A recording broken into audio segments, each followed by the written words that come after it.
This is the third and the last part of our previous video, Gandhi and the western world by Louis Fischer. अपनी दो previous video में हमने पहले read किया कि Louis Fisher Italy से India यात्रा करने आते हैं और वो यहाँ पर गांधी से मिलने आते हैं।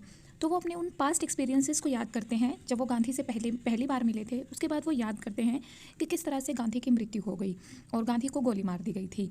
फिर वो सोचते हैं कि गांधी की ये जो डेथ थी ये एक सही डेथ थी। इस डेथ ने गांधी के लिए जो वर्ल्ड का अटेंशन था वो अपनी तरफ खींच लिया और एक ऐसे महानायक के लिए साधारण सी मृत्यु शायद नहीं हो सकती थी, ऐसा लुइस फिशर का मानना था।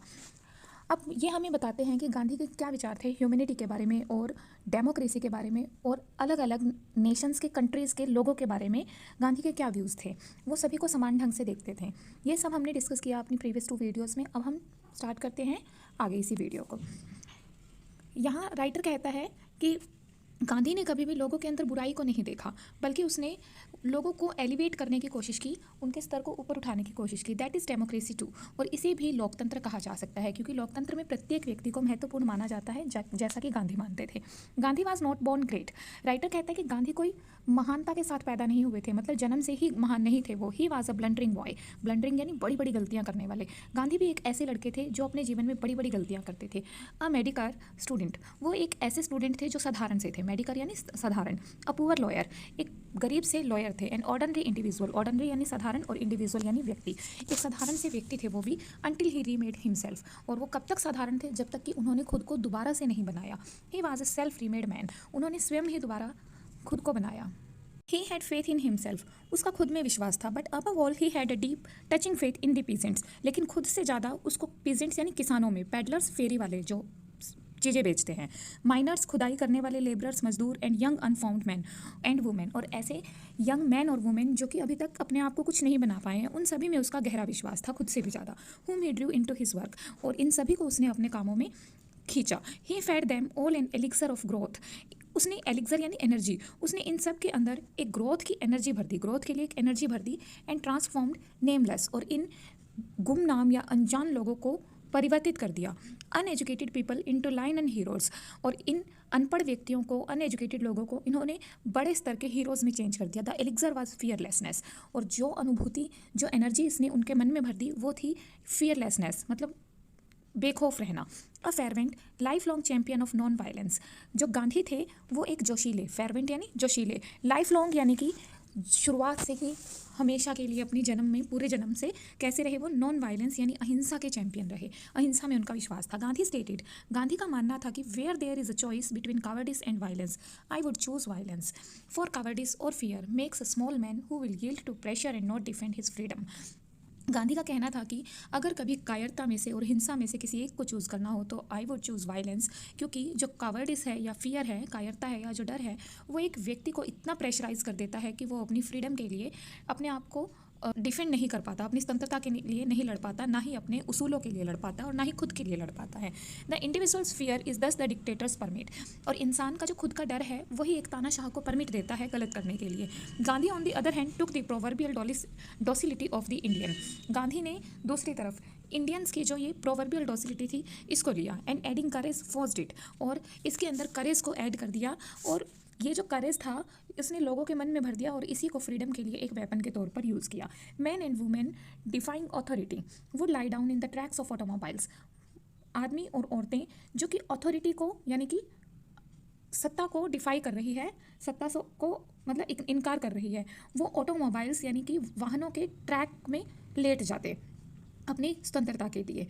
और in the path of galloping police horses, ये जो तेज भागते हुए पुलिस के घोड़े थे उनके रास्ते में लेट जाते। Would allow themselves to be beaten without raising a protective elbow और अ क्राई, और ये वहाँ लेट जाते और खुद को पीटने के लिए अलाउ कर देते गवर्नमेंट को, बिना अपनी कोहनी बीच में अड़ाए या बिना चिल्लाए। Gandhi has straightened our backs, Gandhi ने हमारी कमर सीधी कर दी। एंड स्टिफेंड आवर स्पाइंस, और हमारी जो कमर की हड्डी थी उसको और ज़्यादा सीधा कर दिया। नेहरू का मानना था कि dictators are bullies, dictators and bullies can not ride on an upright back, dictator यानी तानाशाह और बुलीज, और बुली यानी धमकाने वाले जो लोग हैं, वो कभी भी उस कमर पर नहीं बैठ सकते जो सीधी रहती है। सिविल डिसोबीडियंस और large scale deliberate flouting of the laws in obedience to the higher law of conscience was Gandhi's unique political weapon. अब गांधी का जो पॉलिटिकल वेपन था, राजनीतिक हथियार था, वो क्या था? वो था सिविल डिसोबीडियंस, यानी कि सविनय अवज्ञा आंदोलन।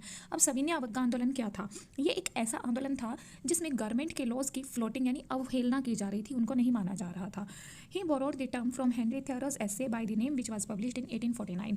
और सिविल डिसोबीडियंस नाम की जो ये टर्म थी, ये गांधी ने हेनरी थ्योरो के एक ऐसे से ली जो कि 1849 में पब्लिश हुआ था। It left a deep impression upon मी। वजह से मैंने ये जो टर्म है सिविल डिसोबीडियंस ये बोरो की। Gandhi like Thoreau insisted on the individuals right to oppose government.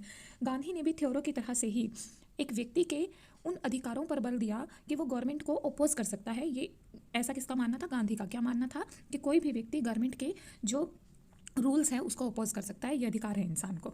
Even government at war, चाहे गवर्नमेंट युद्ध में भी हो, and to resist their enactments. और एक व्यक्ति for democracy is hollow without the right to dissent. Dissent यानी अपोज करना, क्योंकि अगर एक व्यक्ति के पास अपोज करने का अधिकार नहीं है तो डेमोक्रेसी का कोई मतलब नहीं है, ये खोखली टर्म रह जाती है। And dissent withers where fear enters. और विरोध वहाँ हो ही नहीं सकता जहाँ पर डर है, यानी कि एक इंसान को अपना वजूद बनाए रखने के लिए डिसेंट करने का अधिकार है, और डिसेंट नहीं होगा अगर वो डरता है।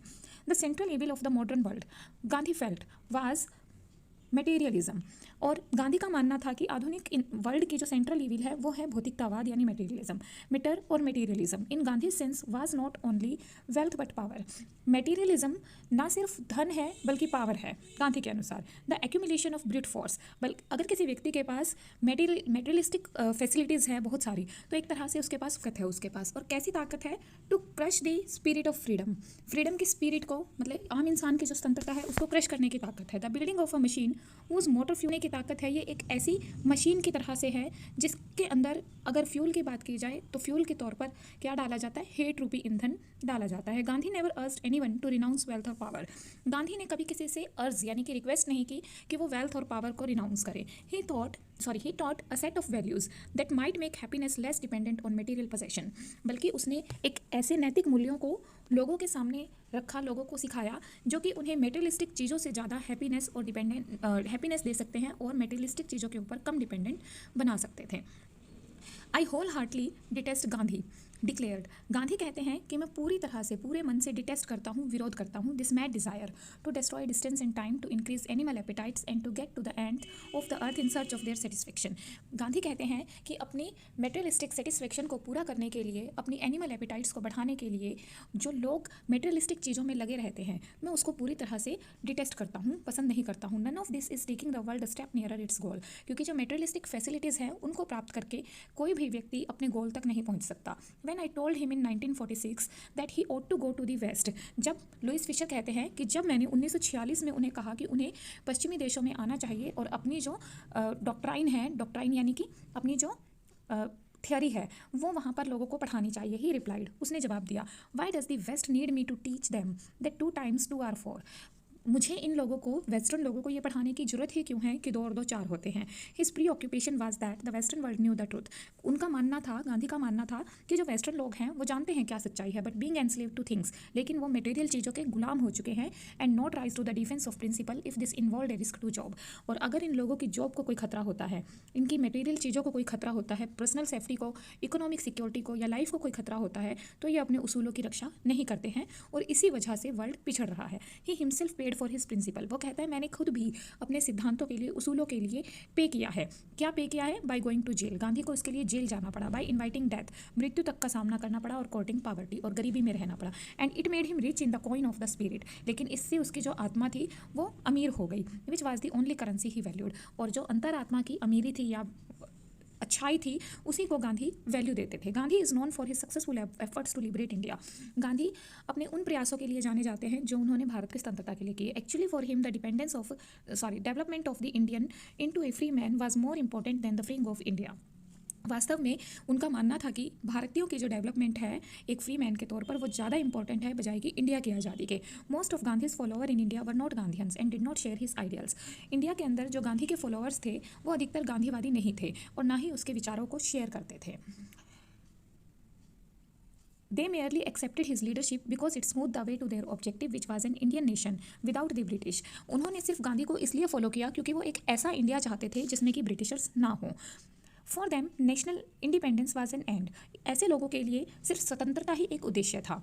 अ गुड इन इटसेल्फ, यही एक अच्छी बात थी उनके लिए। For him it was a means to a better man and a better life, क्योंकि उनका मानना था कि आज़ादी के बाद उनकी लाइफ बेटर हो जाएगी। And because his heart was heavy with doubts whether this purpose would be furthered by the manner in which independence was achieved. लेकिन गांधी का जो हार्ट था वो इन संदेहों से, ऐसे संदेहों से भर चुका था कि क्या उसका जो पर्पस था इंडिपेंडेंस के बाद, स्वतंत्रता के बाद राष्ट्र को बहुत ही अच्छा बनाना, क्या वो पूरा हो पाएगा।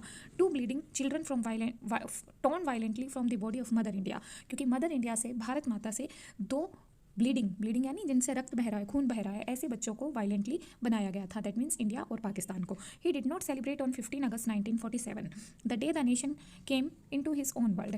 उन्होंने 15 अगस्त 1947 को सेलिब्रेट नहीं किया, जिस दिन की इंडियन नेशन अस्तित्व में आया, अपने वर्ल्ड में आया। He was sad and refuse congratulations.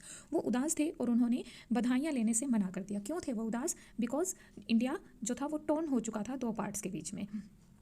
Gandhi was a nationalist, Gandhi एक राष्ट्रवादी थे। ही लव्ड इंडिया, वो भारत से प्यार करते थे। But he was no Indomaniac, लेकिन वो कट्टरवादी नहीं थे। He said he would not hurt England to help India. उन्होंने कहा कि इंडिया को हेल्प करने के लिए वो इंग्लैंड को हर्ट नहीं करेंगे। All the years he fought British war racial discrimination in south Africa, और साउथ अफ्रीका के अंदर वो ब्रिटिश वॉर रेशियल यानी कि जातिवाद से रिलेटेड जो भेदभाव था उसके खिलाफ लड़ते रहे। And British imperialism in India, और भारत में ब्रिटिश साम्राज्यवाद के खिलाफ लड़ते रहे। ही नेवर डिजायर्ड और रिवाइल्ड द एनिमी, उन्होंने कभी भी ब्रिटिशर्स को एनिमी के तौर पर रिवाइल नहीं किया। He wanted to understand them, बल्कि वो उन्हें अंडरस्टैंड करना चाहते थे। The British in India were victims of their past, Bharat में जो ब्रिटिशर्स थे वो अपने पास्ट के विक्टिम थे। And their caste system in liberating India, और भारत को स्वतंत्र कराने में जो कास्ट सिस्टम था वो एक बहुत महत्वपूर्ण पहलू था। Gandhi thought he was also freeing England for a new future, और गांधी का मानना था कि वो नए फ्यूचर के लिए इंग्लैंड को भी आज़ाद कर रहे हैं इंडिया के साथ साथ। Gandhi grows as one watches small man coping with mounting problem. जैसे जैसे गांधी ने छोटे लोगों को यानी साधारण लोगों को बड़ी प्रॉब्लम से जूझते देखा तो वो ग्रो करने लगे। Life of Gandhi, the Hindu, Christian, Buddhist, Jewish, Muslim reveals a purity of purpose. Gandhi की life Hindu, Christian, Buddhist, Jewish, Muslim, इन सब के अंदर एक प्योरिटी ऑफ पर्पस को रिवील करती है। A humanity, a devotion to truth, ये कहती है कि ये सभी, चाहे हिंदू है, क्रिश्चियन है, बुद्धिस्ट है, ज्यूइश है, कोई भी है, इन सभी के अंदर ह्यूमैनिटी ऑफ डिवोशन को देखा जा सकता है। यानी ह्यूमैनिटी, मानवता को देखा जा सकता है, समर्पण, सच के प्रति समर्पण को देखा जा सकता है, and greatness of mind, spirit and character को देखा जा सकता है। Make him the outstanding individual in the 20th century, और गांधी की यही सब विशेषताएं थी कि 20वीं सदी में गांधी को बहुत ही आउटस्टैंडिंग इंडिविजुअल के तौर पर देखा गया। ही वॉज एन इंडियन, वो एक इंडियन थे।